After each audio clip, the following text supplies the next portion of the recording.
السلام علیکم. میں ہوں doctor Javed Sabzwari. I am a consultant cardiologist, اور آج میں اپنے ان دوستوں سے بات کرنا چاہوں گا، دل کے وہ مریض جو روزہ رکھنا چاہتے ہیں. اگر آپ سٹیبل ہیں، اگر آپ کی تمام علامات سٹیبل ہیں، اگر آپ کو چھاتی میں بوجھ نہیں ہوتا، گھٹن نہیں ہوتی، دباؤ نہیں ہوتا، اگر آپ کا سانس ٹھیک ہے، اگر آپ کی دھڑکن ٹھیک ہے، چکر نہیں آتے، کمزوری کا احساس نہیں ہوتا، آپ دوائیں پابندی سے کھا رہے ہیں، اور اگر آپ ڈائبیٹک اور آپ کی شوگر کنٹرول میں ہے، تو پھر آپ روزہ رکھ سکتے ہیں.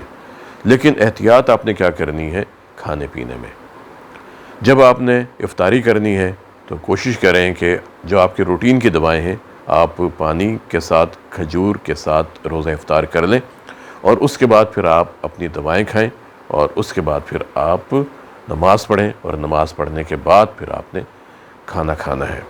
کبھی بھی آپ نے پیٹ بھرنے کے بعد نماز نہیں پڑھنی، کبھی بھی آپ نے کھانا کھانے کے بعد نماز پڑھنے کے لیے نہیں جانا، اور تیزی میں نماز پڑھنے کے لیے کبھی نہیں جانا. کیونکہ ہمارے ہاں یہ ہوتا ہے کہ نماز قضا ہو جائے گی تو دوڑ لگا دیتے ہیں، اور اس کی وجہ سے پھر چھاتی میں بوجھ ہو سکتا ہے، گھٹن ہو سکتی ہے، دباؤ ہو سکتا ہے.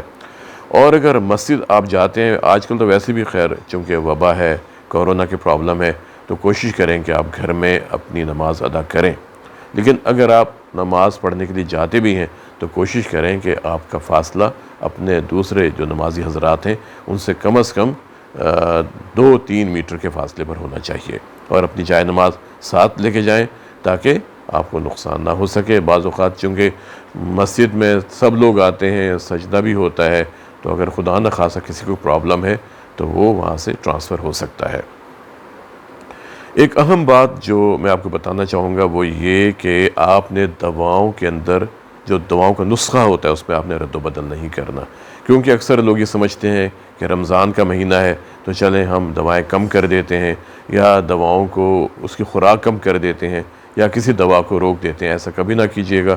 اپنے ڈاکٹر سے مشورہ کریں، اور ان کے مشورے کے مطابق آپ نے دواؤں کا استعمال کرنا ہے. پابندی کے ساتھ دواؤں میں ناغہ نہیں ہونا چاہیے. اور اسی طرح سحری کے وقت آپ نے ہلکی غذا کھانی ہے، اور وہی جس طرح آپ نے افطار کے وقت کیا کہ صبح اٹھنے کے بعد پھر آپ نے پانی کے ساتھ اپنی خوراک کھا لی، اور اس کے بعد پھر آپ نے نماز ادا کی یا جو بھی نوافل ادا کیے، پھر آپ نے سحری کی، اور اتنا وقفہ آپ کو مل جاتا ہے کہ آپ آرام کر سکیں، اور آرام سے پھر آپ نماز فجر ادا کریں، قرآن پاک کی تلاوت کریں، اور جو بھی آپ نوافل ادا کرتے ہیں وہ کریں.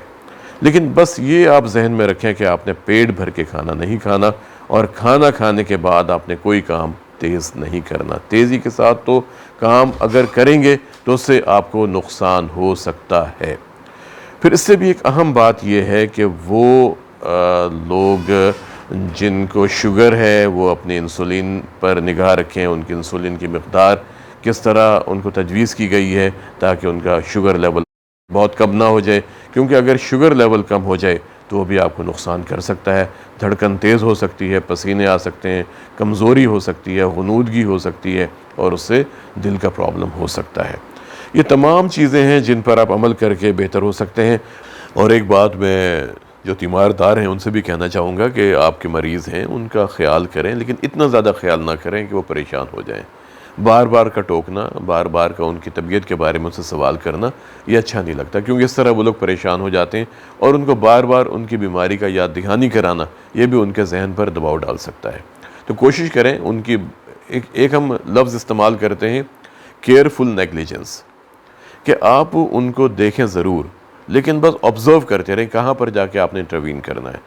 اور اس طرح آپ اپنے جو بیمار ہیں ان کا آپ زیادہ احتیاط کر سکتے ہیں، ان کا زیادہ خیال کر سکتے ہیں. آج کے لیے اتنا ہی. انشاءاللہ آپ سے ملاقات ہوگی اگلے پروگرام میں. مجھے دیجیے اجازت. السلام علیکم.